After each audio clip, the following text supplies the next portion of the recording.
सुशासन दिवस के अवसर पर आयोजित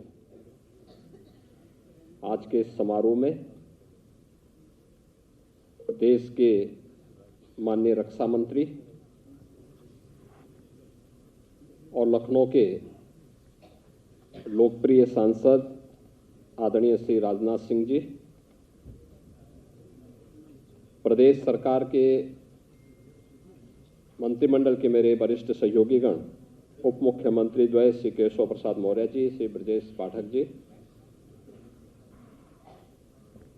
भारतीय जनता पार्टी के प्रदेश के अध्यक्ष चौधरी भूपेंद्र सिंह जी, पीछे लोग सुनो क्या करें।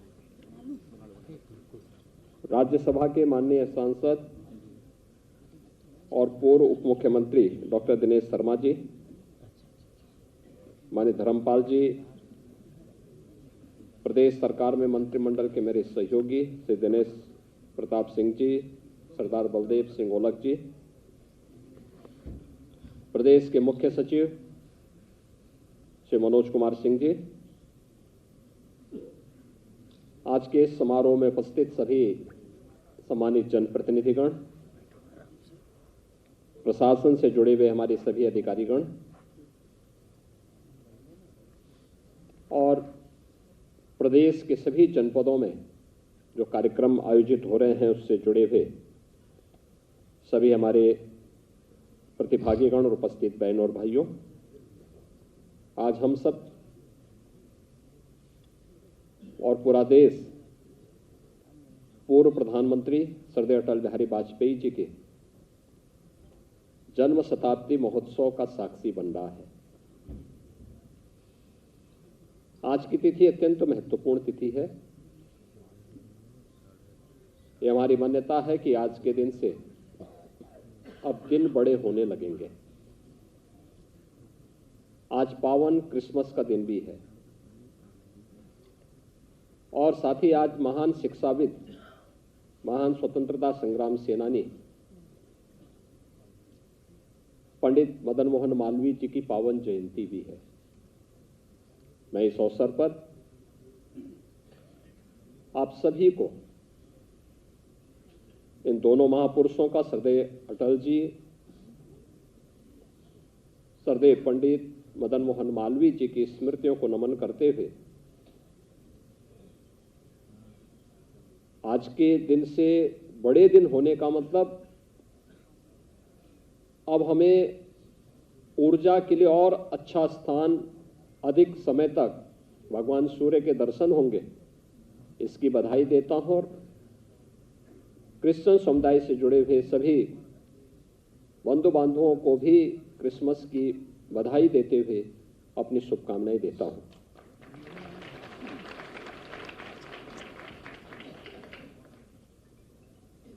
प्रधानमंत्री जी की प्रेरणा से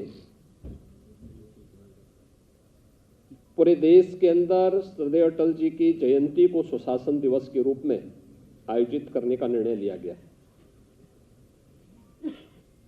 और 2014 से लगातार उन कार्यों को लेकर के सरकारें एक अभियान के साथ आगे बढ़ती हैं।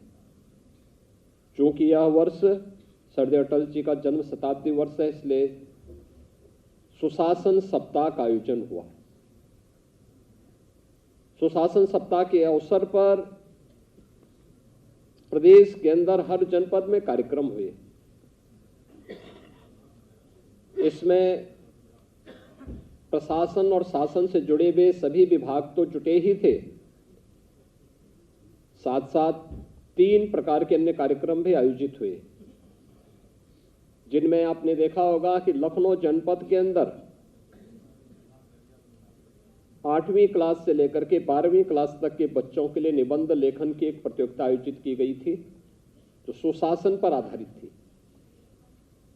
और मैं चाहूंगा कि सचिवालय प्रशासन और उच्च शिक्षा विभाग इन सब का संकलन प्रदेश भर से करें और प्रदेश भर में सुशासन से संबंधित स्मारिका और पत्रिका का वहां से प्रकाशन हो या राज्य स्तर पर उसका संकलन हो, राज्य स्तर पर उन अच्छे आलेख को संकलित करते हुए उसको विभिन्न लाइब्रेरी में उपलब्ध करवाया जाए, जिससे अन्य लोग भी पढ़ सकें, देख सकें।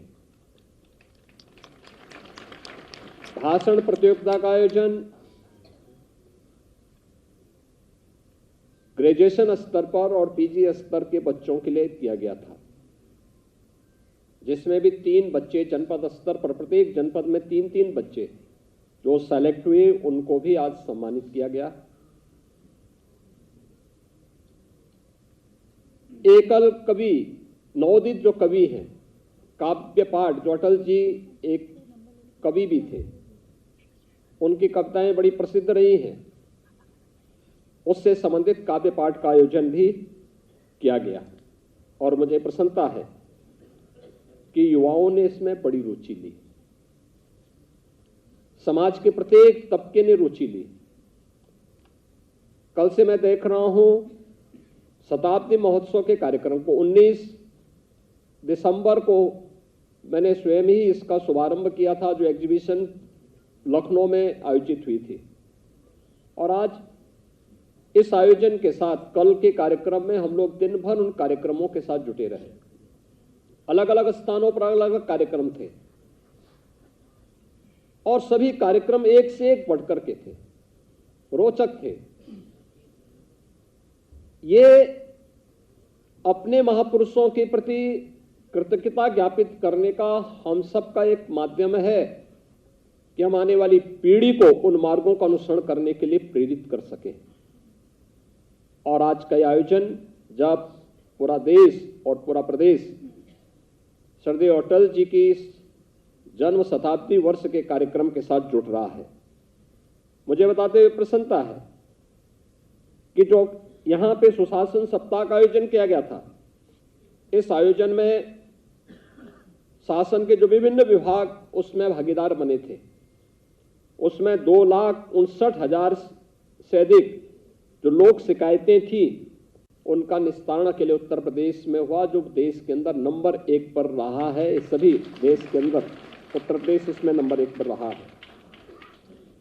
और मुख्यालय स्तर पर, मंडल स्तर पर और तहसील स्तर पर भी इस अवसर पर 16,223 कार्यशालाओं का आयोजन अकेले उत्तर प्रदेश ने किया है।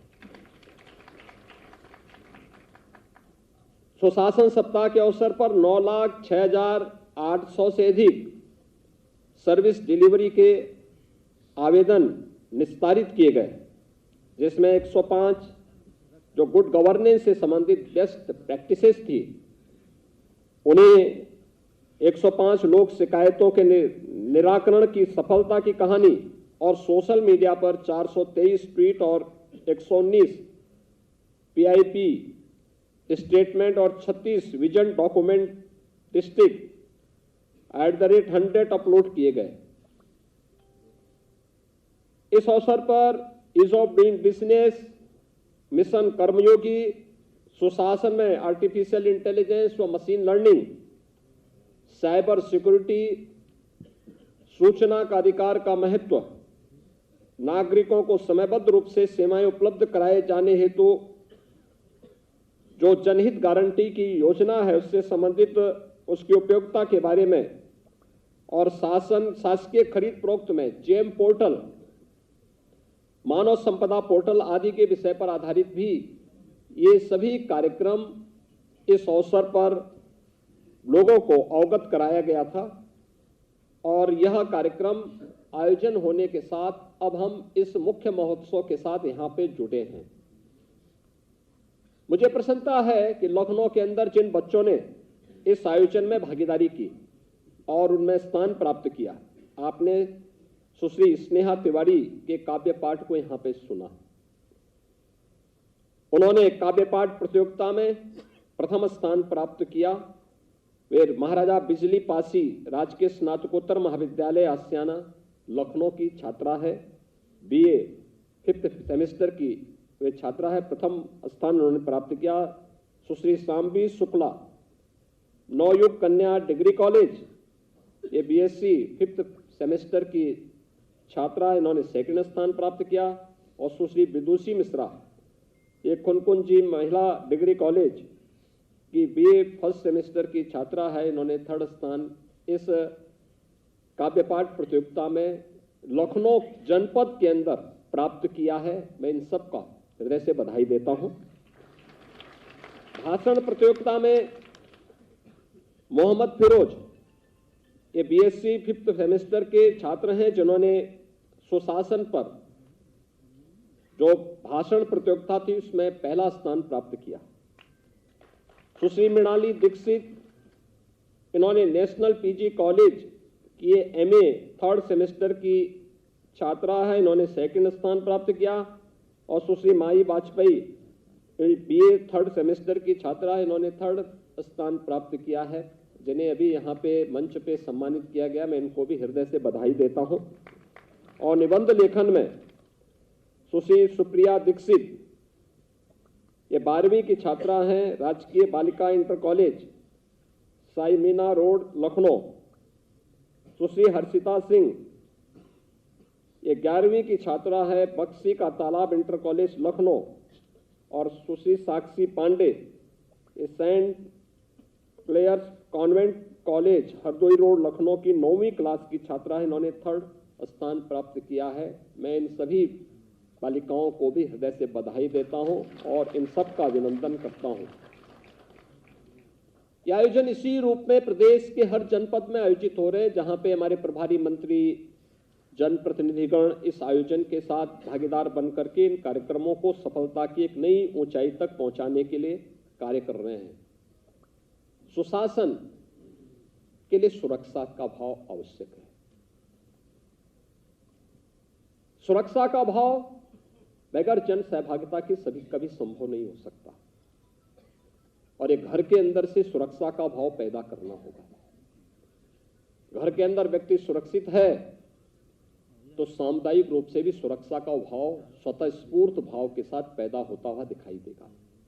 और हमें इसके लिए प्रशासन को, शासन को मजबूर करना होगा कि वह भी, और इसीलिए सरदेव अटल जी और आदरणीय प्रधानमंत्री जी से प्रेरणा प्राप्त करते हुए सरकार ने 0 टॉलरेंस की नीति सुरक्षा के मुद्दे पर पहले दिन से रखी है, जिसके परिणाम आज हम सबके सामने हैं।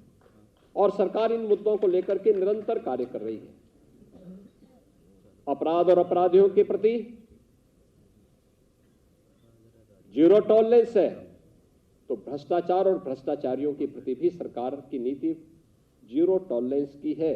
और यही 2 मुद्दे हैं जो सुशासन की नींव को मजबूती प्रदान करते हैं। और अटल जी ने अपने शासनकाल में इस नींव को जो मजबूत दिया था, वह हम सब के लिए एक प्रेरणा है। हम सब की प्रेरणा इस रूप में जो अटल जी की पंक्तियां कहती हैं कि आदमी को चाहिए कि वो जूझे, परिस्थितियों से लड़े, एक स्वप्न टूटे तो दूसरा गढ़े।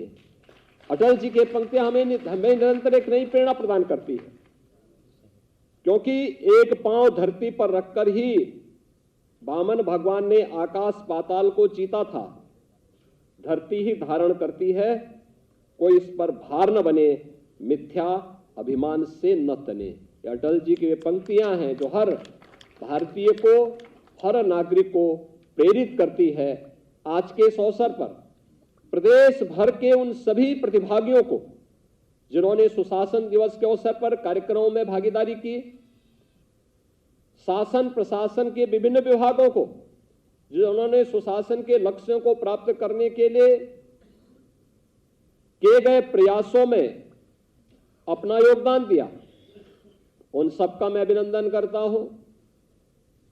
जिन बच्चों ने स्थान प्राप्त किया है काव्य पाठ में, निबंध प्रतियोगिता में या फिर भाषण प्रतियोगिता में, उन सबको मैं बधाई देता हूं और विश्वास व्यक्त करता हूं कि भावी भारत के विकास के लिए, विकसित भारत के निर्माण के लिए सरदेव अटल जी ने जो नींव रखी थी, जिस नींव पर नए भारत का निर्माण प्रधानमंत्री मोदी जी के नेतृत्व में हो रहा है, या 2047 में एक विकसित भारत के रूप में हम सब की और पूरे भारत के 140 करोड़ लोगों की आकांक्षाओं की पूर्ति का भारत बनेगा। इस अवसर पर एक बार फिर से आज के इस समारोह के मुख्य अतिथि आदरणीय रक्षा मंत्री जी का, अन्य गणमान्य अतिथियों का हृदय से स्वागत करता हूं। श्रद्धेय अटल जी और श्रद्धेय पंडित मदन मोहन मालवीय जी की स्मृतियों को नमन करते हुए विनम्र श्रद्धांजलि अर्पित करता हूं। धन्यवाद। जय हिंद।